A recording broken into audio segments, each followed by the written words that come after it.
بسم اللہ الرحمن الرحیم۔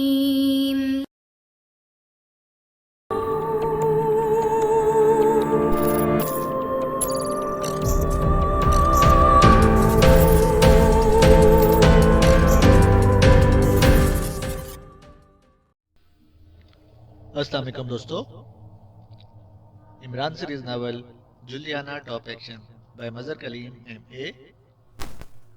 اگر آپ نے ابھی تک ہمارے چینل جاسوسی دنیا کو سبسکرائب نہیں کیا تو سبسکرائب کریں اور بیل آئیکن پر کلک کیجیے۔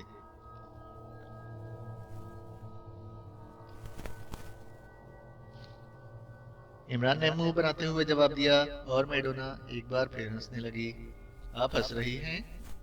ہمارے ہاں تو چینی میں مٹھاس نہیں ہوتی، اچار میں ترشی نہیں ہوتی، عورت میں نسائیت نہیں ہوتی اور مرد میں غیرت نہیں ہوتی۔ عمران کی زبان چل پڑی اور اس بار میڈونا کے ساتھ ساتھ ڈاکٹر ہاشم بھی مسکرا دیا۔ تم نے حیرت ظاہر نہیں کی عمران اس کوڈ کے حل ہونے پر، ڈاکٹر ہاشم نے کہا۔ اس لیے ڈاکٹر کے بقول میڈونا، یہ تو الیکٹرانکس کا فارمولا ہے اور آپ نے ظاہر ہے اس کا حل اس طرح نکالا ہوگا کہ اس میں لکھا ہوا ہے کہ آنکھیں بڑی نعمت ہیں اور ذہن چھوٹا۔ عمران نے کہا، ارے نہیں عمران، یہ الیکٹرانکس فارمولا نہیں ہے، یہ تو پیاما کوڈ کو الٹ کر لکھا گیا ہے۔ یہ ایک پیغام ہے، یہ دیکھو، تم خود اسے پڑھ لو، تم بھی تو کوڈ کے ماہر ہو۔ ڈاکٹر ہاشم نے کہا تو عمران بری طرح چونک پڑا۔ اس نے ڈاکٹر ہاشم کے ہاتھ میں موجود دونوں کاغذ ہاتھ سے جھپٹ لیے، جس میں سے ایک وہ تھا جو میڈونا کے بیگ سے نکلا تھا اور دوسرا وہ جس پر ڈاکٹر ہاشم نے اسے ڈیکوڈ کیا تھا۔ میڈونا بھی ڈاکٹر ہاشم کی بات سن کر چونک پڑی۔ اوہ، مجھے دکھاؤ، یہ کون سا کاغذ ہے؟ میڈونا نے بری طرح چونکتے ہوئے کہا اور اس نے عمران کے ہاتھ سے کاغذ جھپٹ لیا۔ یہ تو میرا کاغذ نہیں ہے، لیکن یہ تو بالکل اسی طرح کا ہے، چارجر فارمولے کی ڈائیگرام کی طرح۔ اوہ، لیکن میرے والا کاغذ تو ہلکے نیلے رنگ کا تھا، جبکہ یہ تو قدرے زیادہ نیلا ہے۔ خیرو، میں دکھاتا ہوں اپنا پیڈ، میڈونا نے چیخ کر کہا اور پھر وہ اپنے بیگ کی طرف جھپٹی۔ اس نے اسی جیب کی زپ کھولی جس میں سے عمران نے کاغذ کھینچا تھا اور پھر اس میں سے اس نے چند کاغذ باہر نکال لیے۔ یہ ایک پیڈ کی صورت میں تھا، یہ دیکھو اس کے باقی کاغذات۔ میڈونا نے کاغذات عمران کی طرف بڑھاتے ہوئے کہا اور عمران نے کاغذات اس کے ہاتھ سے لے لیے۔ واقعی ان پر الیکٹرانکس کے مخصوص فارمولے کے بارے میں تحقیقاتی مواد موجود تھا اور جو کاغذ پہلے نکلا تھا اس کی لکھائی ویسے ہی تھی۔ دور سے دونوں کاغذ اسی فارمولے کا حصہ ہی نظر آتے تھے، لیکن پہلے اور دوسرے کاغذوں کی ساخت اور رنگت میں بھی فرق تھا اور پہلا کاغذ واقعی کوڈ میں لکھا گیا تھا۔ ٹھیک ہے، یہ تمہارے کاغذوں سے مختلف ہے، حالانکہ بظاہر ویسا ہی نظر آتا ہے۔ عمران نے فارمولے والے کاغذ میڈونا کو واپس دیتے ہوئے کہا اور پھر اس سے پہلے اصل کاغذ کو غور سے پڑھا اور پھر ڈاکٹر ہاشم والے ڈیکوڈ ہوئے کاغذ کو۔ واقعی ڈاکٹر ہاشم نے انتہائی ذہانت سے اس کو ڈیکوڈ کر لیا تھا، ورنہ جس طرح ٹیاما کوڈ کو الٹ کر لکھا گیا تھا کم از کم عمران اسے آسانی سے نہ سمجھ سکتا۔ عمران کی نظریں تیزی سے ڈیکوڈ والے کاغذ پر پھسلتی گئیں اور اس کے ساتھ ہی اس کے چہرے پر حیرت کے آثار نمودار ہونے لگے۔ یہ کسی کی طرف سے پیغام تھا جس کے نام لکھا گیا تھا، جس میں اسے بتایا گیا تھا کہ وہ فوری طور پر اس سے رابطہ قائم کرے اور مشن کا آغاز کر دے۔ اس کے ساتھ ساتھ اسے ہدایت بھی دی گئی تھی کہ وہ مقامی سیکرٹ سروس سے بچ کر رہے۔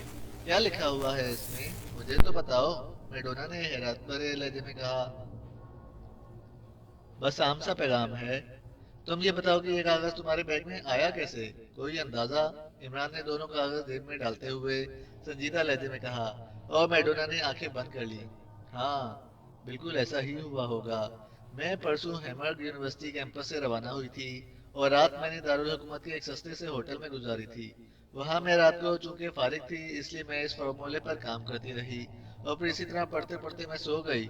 صبح میری آنکھ کھلی تو یہ کاغذ میز سے نیچے فرش پر بکھرے ہوئے تھے۔ چونکہ میری آنکھ دیر سے کھلی تھی اور فلائٹ جانے میں وقت بے حد کم رہ گیا تھا، اس لیے میں نے جلدی جلدی سامان سمیٹنا شروع کر دیا اور فرش پر موجود تمام کاغذ سمیٹ کر میں نے بیگ میں ڈالے اور پھر میں پاکیشیا آ گئی۔ پہلے میرا خیال تھا کہ میں دارالحکومت میں ٹھہروں گی، لیکن پھر ایک ریستوران میں کھانا کھانے کے بعد مجھے خاصی گرمی سی محسوس ہوئی، تو میں نے سوچا کہ دہرادون جا کر کچھ دن ٹھہرنا چاہیے تاکہ میرا جسم یہاں کے سخت موسم سے قدرے ایڈجسٹ ہو جائے۔ چونکہ میں نے کھانا کھایا ہوا تھا اس لیے میں پیدل ہی چل پڑی اور جب تھک گئی تو پھر میں نے لفٹ مانگنی شروع کر دی۔ بس یہ ہے ساری بات۔ یقیناً یہ کاغذ اسی ہوٹل کے کمرے کے فرش پر پڑا ہوگا जिसे मैंने अपना कागज समझकर उठा लिया था। मैडोना ने होंठ काटते हुए तफसील बताई और इमरान ने इस तरह सर हिला दिया जैसे उसे इत्मीनान हो गया हो। लेकिन इसमें लिखा क्या है? मैडोना ने तफसील बताने के बाद कहा, ये लो, डॉक्टर हाशिम ने इसे डिकोड किया है, इसे पढ़ लो। इमरान ने जेब से कागज निकालकर मैडोना की तरफ बढ़ा दिया। क्या मतलब? ये किस मिशन की बात है? मैं समझी नहीं। ये किसी जराइम पेशा तंजीम की तरफ से कोई अहम पैगाम है जो इत्तेफाक से तुम्हारे हाथ लग गया है। बहरहाल ये वही वैसन कामन का ही कोई मसला हो सकता है। इमरान ने उसे तसल्ली देते हुए कहा और मैडोना के चेहरे पर छा जाने वाली परेशानी दूर हो गई। अच्छा डॉक्टर हाशिम, मुझे इजाजत दें, मुझे अचानक एक जरूरी काम याद आ गया है। ये मिस मैडोना यहाँ रहेंगी? इमरान ने डॉक्टर हाशिम से मुखातिब होते हुए कहा। अरे नहीं, मैं यहाँ अकेली नहीं रहूंगी, सॉरी, मैं तुम्हारे साथ चलती हूँ। तो मुझे दारुल हुकूमत में किसी सस्ते से होटल पर ड्रॉप कर देना। मैडोना ने चौंक कर कहा, लेकिन ये कैसे मुमकिन है कि तुम इतनी जल्दी वापस चले जाओ? डॉक्टर हाशिम ने नाराजगी वाले अंदाज में कहा, ये जरूरी है डॉक्टर हाशिम, जंगी कानून के कायदे के तहत जरूरी है। इमरान ने कहा, ओह अच्छा, जरूरी है, तो ठीक है।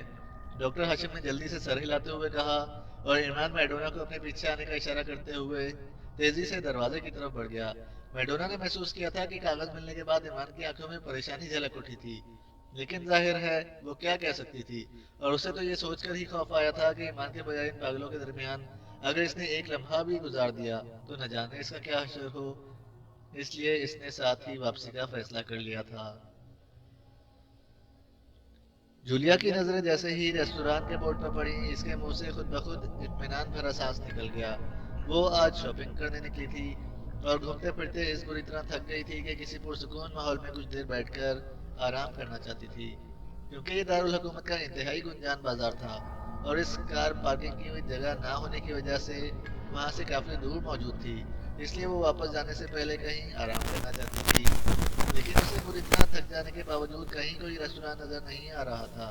वो इस बाजार में कभी कभार ही आया करती थी, इसलिए उसे यहाँ मौजूद सहूलियात में कुछ ज्यादा इल्म ना था। लेकिन बैंगो रेस्टोरेंट का बोर्ड और फिर इसका शीशे का बना हुआ खूबसूरत दरवाजा देखकर उसे बड़ा सुकून मिला। दरवाजे से बाहर एक अवधी दरबान मौजूद था। इसकी यूनिफॉर्म से ही अंदाजा होता था कि रेस्टोरेंट आला तबके के बैठने की जगह है।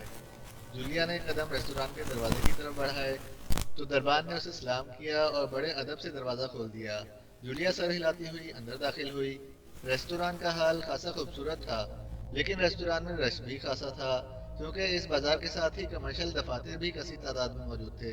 इसलिए रेस्टोरेंट में बैठने वालों की तादाद खासी थी, या दूसरी सूरत ये वक्त कमर्शियल दफातर के मुलाजमों के रश का होगा, इसलिए भी इस वक्त खासा रश था। और फिर हॉल का जायजा लेते हुए जूलिया की नजरें एक मेज पर जम गईं, जहां से दो नौजवान उठकर जा रहे थे।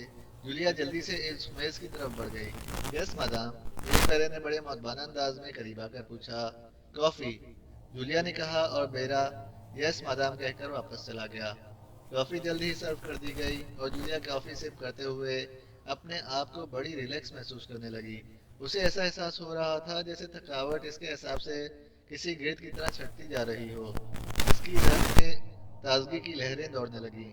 क्या मैं यहाँ बैठ सकता हूँ? अचानक अपने करीब वेस्टर्न कार्मेन जबान का फिक्रा सुनकर जूलिया बेख्तियार चौंक पड़ी। इसने सर घुमाकर देखा तो एक लंबा तड़ंगा गैर मुल्की खूबसूरत सूट में मलबूस खड़ा था। जूलिया को वेस्टर्न कार्मेन जबान बहुत अच्छी तरह आती थी, इसलिए इसने इसी जबान में जवाब दिया। ओह यस, तशरीफ रखिए, जूलिया ने कहा और गैर मुल्की शुक्रिया अदा करके बैठ गया। मेरा नाम माइकल है और मेरा ताल्लुक वेस्टर्न कार्मेन से है। आप मेरी वजह से डिस्टर्ब तो नहीं हुई? गैर मुल्की ने बड़े महजब लहजे में कहा। ओह नहीं मिस्टर माइकल, मुझे आपसे मिलकर बेहद खुशी हुई है। मुझे जूलिया नाफ्टर वाटर कहते हैं और वैसे तो मैं स्विस हूँ, लेकिन अब पाकेशिया ही मेरा वतन है, जूलिया ने मुस्कुराते हुए कहा। अच्छा, वाकई? मुझे ये सुनकर बड़ी हैरत सी महसूस हो रही है। पाकेशिया के लोग तो गैर मुल्कियों में एडजस्ट होते मैंने देखा है। वैसे वेस्टर्न कार्मेन में भी काफी तादाद पाकेशियाओं की है जो वहाँ तवील अरसे से एडजस्ट हैं, लेकिन एक तरक्की याफ्ता मुल्क की खातून के एक पसमानदा मुल्क में एडजस्ट हो जाने पर मुझे हैरत हो रही है। माइकल ने इस बार यूके लैंग्वेज बोलते हुए कहा और जूलिया बेख्तियार हंस पड़ी। अपनी अपनी सोच का अंदाज है। बहरहाल क्या पीना फरमाएंगे आप? जूलिया ने बात टालते हुए यूके लैंग्वेज में ही जवाब दिया। कॉफी ही मंगवा लीजिए, माइकल ने मुस्कुराते हुए कहा और जूलिया ने वेटर को कॉफी लाने का ऑर्डर कर दिया। मिस जूलियन आफ्टर वाटर, मैं पहली बार इस मुल्क में आया हूँ, इसलिए मुझे तो ये सब कुछ अजीब सा लगता है। मेरा ताल्लुक हवाई जहाज़ों की सनत से है और मैं इसी सिलसिले में यहाँ आया था। लेकिन यहाँ आकर मुझे बेहद मायूसी हुई है, क्योंकि जिन साहब से मैंने मिलना था वो वेस्टर्न कार्मिन ज़बान नहीं जानते और मुझे इनकी ज़बान नहीं आती। लेकिन ये मुलाकात मेरे बिजनेस के लिए बेहद अहम है। इन साहब से ताल्लुक तो है कि वो किसी मुतरजम का बंदोबस्त करते, लेकिन जाहिर है कि यहाँ का मुतरजम मेरा मानी ज़मीर इतनी अच्छी तरह अदा ना कर सकेगा। आपसे अगर मैं दरख्वास्त करूं कि आप अगर सिर्फ चंद मिनट के लिए मेरी मुतरजम बन जाएं, मैं आपके वक्त का माकूल मुआवजा भी दूंगा, तो क्या आप मेरे साथ ये मेहरबानी कर सकेंगी? माइकल ने कॉफ़ी सिप करते हुए कहा, ओह, मुआवजे की तो खैर कोई बात नहीं, लेकिन आप तो यूके ज़बान भी रवानी से बोल रहे हैं और यहाँ यूके लैंग्वेज ही ज़्यादा इस्तेमाल होती है। जूलिया ने हैरत भरे लहजे में कहा, ओह, आप दुरुस्त फरमा रही हैं। यूके लैंग्वेज तो वो भी समझ लेते हैं, लेकिन मेरे बिजनेस के सिलसिले में चंद इस्तिलाहात ऐसी हैं जिन्हें मैं यूके लैंग्वेज में भी नहीं बोल सकता, और वही अहम हैं। यहाँ करीब ही माल रोड पर काशिफ इंटरप्राइजेज का फर्म है। ये फर्म हवाई जहाज़ों के स्पेयर पार्ट्स डील करती है। इस फर्म के मैनेजिंग डायरेक्टर हैं जनाब जी इब्राहिम। इनसे बात करनी है, माइकल ने कहा। ओके, ठीक है, अगर मेरी वजह से आपका मसला हल हो सकता है तो मैं खुशी से आपकी मदद करूंगी, जूलिया ने सर हिलाते हुए कहा। माइकल वाकई एक बिजनेसमैन और इंतहाई महज़ब आदमी नजर आ रहा था, इसलिए जूलिया इसकी मदद के लिए तैयार हो गई थी। और फिर कॉफ़ी पीने के बाद वो दोनों रेस्टोरेंट से निकले और माल रोड की तरफ चल पड़े। थोड़ी देर बाद वो एक बहुत बड़े कमर्शियल प्लाजा के अंदर दाखिल हो गए। आखिरी मंजिल में मैनेजिंग डायरेक्टर का ऑफिस है, आइए, माइकल ने लिफ्ट की तरफ बढ़ते हुए कहा और जूलिया ने सर हिला दिया। थोड़ी देर बाद लिफ्ट ने इन्हें आखिरी मंजिल पर पहुंचा दिया, लेकिन जूलिया हैरान थी कि इस मंजिल पर आदमियों की आमदोरफ्त ना होने के बराबर थी। उसे ऐसा महसूस हो रहा था जैसे ये मंजिल आबाद ही ना हो। इससे पहले कि वो हैरत का इजहार करती, माइकल ने आगे बढ़कर एक दरवाज़ा खोला और अदब से एक तरफ हट गया। जूलिया ने देखा कमरा वाकई किसी शानदार दफ्तर के अंदाज में सजा हुआ था, इसलिए जूलिया को इत्मीनान हो गया और वो अंदर दाखिल हुई। लेकिन अंदर दाखिल होते ही एक लख्त इसके सर पर उकुब से क़यामत सी टूट पड़ी और वो चीखती हुई उछलकर मुंह के बल कालीन पर गिरी। इसने फड़क कर उठने की कोशिश की, लेकिन एक बार फिर इसके सर पर धमाका हुआ और इसके साथ ही इसका जहन तारीकियों में डूब गया। फिर जब इसके जहन पर से तारीकी का पर्दा आहिस्ता आहिस्ता सिरकने लगा तो इसने चौंक कर आंखें खोल दी। जन्म में तो इसके जहन में कोई एहसास ना जागा, लेकिन जैसे ही एहसास जागा वो बुरी तरह चौंक कर उठ बैठी। लेकिन इसके साथ ही वो हैरत से इधर उधर देखने भी लगी। वो अपने फ्लैट में बिस्तर पर लेटी हुई थी। क्या मतलब, मैं यहाँ कैसे पहुँच गई? जूलिया ने बेख्तियार सर पर हाथ फेरते हुए कहा। उसे अभी तक सर के इस हिस्से में दर्द का एहसास हो रहा था जिस पर इस कमर्शियल प्लाजा के कमरे में दाखिल होते वक्त धमाका हुआ था।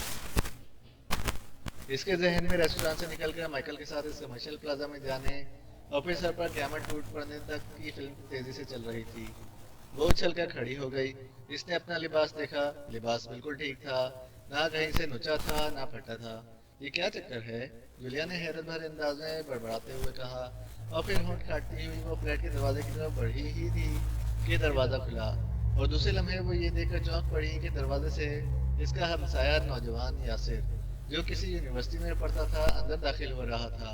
इसके साथ एक डॉक्टर था जिसका बैग यासिर ने उठाया हुआ था। बाजी, आप होश में आ गई? मैं तो परेशान होकर डॉक्टर साहब को ले आया था। मैं ठीक हूँ, शुक्रिया, लेकिन आइए डॉक्टर साहब, मैं आपको कार तक छोड़ाऊँ। बाजी तो खुद ब खुद होश में आ गई हैं। आपको अगर कोई तकलीफ महसूस हो रही हो तो मैं चेक कर लूँ? यासिर साहब तो बेहद परेशान थे। ओह नहीं डॉक्टर, मैं बिल्कुल ठीक हूँ। आपको तकलीफ हुई, मैं शर्मिंदा हूँ, जूलिया ने मुस्कुराते हुए कहा। कोई बात नहीं, आइए यासिर साहब, डॉक्टर ने सर हिलाते हुए कहा और वापस मुड़ गया। मैं अभी आया, यासिर ने मुस्कुराते हुए कहा और तेजी से डॉक्टर का बैग उठाए इसके पीछे चला गया और जूलिया होंठ काटती हुई कुर्सी पर बैठ गई। इसका जहन इस अजीबोगरीब वाकया से वाकई मायूस सा हो रहा था। यासिर इसके साथ के फ्लैट में रहता था, बेहद बाइखलाक और हमदर्द नौजवान था। जूलिया को अपनी बड़ी बहन समझता था और अक्सर जूलिया जब बोर होती तो उसे फ्लैट में बुला लेती थी और दोनों में खूब गपशप रहती। वो जूलिया को बाजी कहता था और इसका बेहद अदब करता था। चंद लम्हों बाद दरवाजे पर हल्की सी दस्तक हुई। बाजी, मैं आ जाऊं? बाहर से यासिर की आवाज़ सुनाई दी। ओह यस, कम इन यासिर, جولیا نے چونک کر کہا اور یاسر دروازہ کھول کر اندر داخل ہو گیا۔ شکر ہے باجی آپ کو ہوش آ گیا، ورنہ میں تو بے حد پریشان ہو گیا تھا۔ تم مجھے تفصیل تو بتاؤ۔ باجی میں اپنے ایک کلاس فیلو کے ساتھ آج کنگسن بازار گیا ہوا تھا۔ وہاں اس کے ڈیڈی ایک کمرشل پلازا میں آفس سپرنٹینڈنٹ ہیں۔ وہاں وہ تو اپنے باپ سے ملنے کسی اوپر کی منزل میں واقع اپنے دفتر میں چلا گیا تھا اور میں پلازا کے دروازے پر ہی اس کے انتظار میں ٹہلنے لگا۔ اچانک میری نظر آپ پر پڑی۔ دو غیر ملکی آپ کو اٹھائے ہوئے باہر لا رہے تھے۔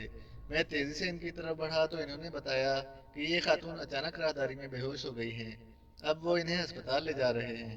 میں نے انہیں بتایا کہ آپ میری ہمسائی ہیں تو انہوں نے کہا کہ پھر آپ انہیں لے جائیے، ہم غیر ملکی ہیں، کہیں ایسا نہ ہو کہ کسی مشکل میں پھنس جائیں۔ البتہ انہوں نے مجھے ٹیکسی کر کے دی اور میں آپ کو یہاں لے آیا اور پھر ڈرائیور کی مدد سے آپ کو اوپر فلیٹ تک پہنچایا اور میں ڈاکٹر کو لینے چلا گیا۔ واپس آیا تو آپ ہوش میں آ چکی تھی۔ آپ کو کیا ہوا تھا باجی؟ یاسر نے ساری تفصیل بتاتے ہوئے کہا۔ کچھ نہیں، بس چلتے چلتے اچانک ذہن سو گیا اور اب یہاں ہوش آیا ہے۔ تمہارا بے حد شکریہ یاسر، جولیا نے سر ہلاتے ہوئے کہا۔ باجی میں آپ کو ہسپتال اس لیے نہیں لے گیا کہ وہاں کوئی کسی کی پرواہ نہیں کرتا، اس لیے میں نے سوچا کہ پرائیویٹ ڈاکٹر کو ہی بلا لوں گا، یاسر نے کہا۔ اوہ نہیں، بہت اچھا کیا تم نے، ورنہ خواہ مخواہ مجھے تکلیف ہوتی۔ اچھا، بے حد شکریہ یاسر، اب تم جاؤ، میں کچھ دیر آرام کرنا چاہتی ہوں، جولیا نے کہا اور یاسر سر ہلاتا ہوا اٹھا اور پھر سلام کر کے باہر نکل گیا۔ جولیا نے اٹھ کر فلیٹ کا دروازہ اندر سے بند کیا اور پھر کچھ دیر تو وہ کھڑی سوچتی رہی، جیسے فیصلہ نہ کر پا رہی ہو کہ اسے کیا کرنا چاہیے۔ پھر وہ ٹیلی فون کی طرف بڑھ گئی۔ اس نے ریسیور اٹھایا اور نمبر ڈائل کرنے شروع کر دیے۔ یس، صفدر اسپیکنگ۔ رابطہ قائم ہوتے ہی صفدر کی آواز سنائی دی۔